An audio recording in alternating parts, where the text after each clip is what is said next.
qui est paru en 2022. Je fais toute une analyse de la langue avec le nouveau vocabulaire du Covid. Et, Qui est venu très vite pour le coup. et on voit que nous avons été inondés d'un vocabulaire d'infectiologie, un vocabulaire technique auquel personne ne comprend rien. Des termes extrêmement techniques qui sont arrivés dans les médias. Et j'avais relevé une soixantaine de nouveaux mots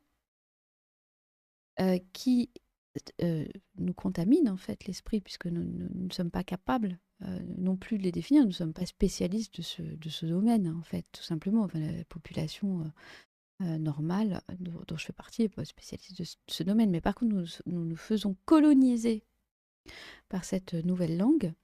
Et puis, de la même manière, quand on regarde, il y a un appauvrissement intentionnel, hein, bien sûr, du vocabulaire dans les populations par l'instruction, enfin le déficit d'instruction.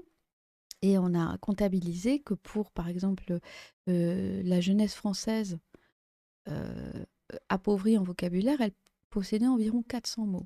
Donc 60 nouveaux mots sur 400, ça fait beaucoup dans la colonisation de l'esprit. Mhm. Donc ça veut dire qu'on n'a plus non plus, dans le même temps, il y a aussi cet appauvrissement du vocabulaire, de la langue, euh, avec la destruction de l'instruction publique.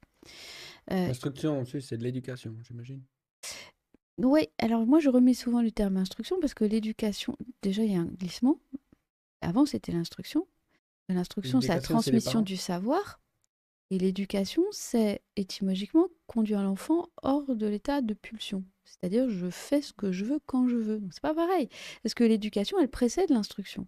C'est-à-dire que c'est parce que j'ai appris un peu à me maîtriser et à me tenir sur une chaise pendant un certain temps que je peux Être instruit. recevoir l'instruction. Hmm.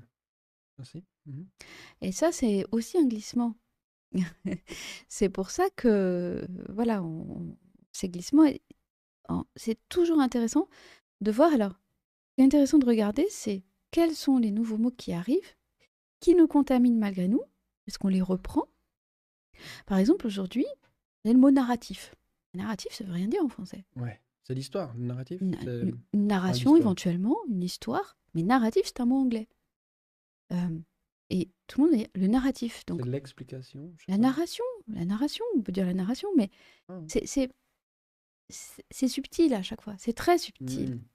Et on se fait, donc à partir du moment où on a avalé le nouveau mot, on est obligé de rentrer dans la nouvelle doctrine. C'est religieux cette affaire. On est obligé de rentrer dans le nouveau dogme, dans la nouvelle croyance, puisqu'on est entré dans ce nouveau mot.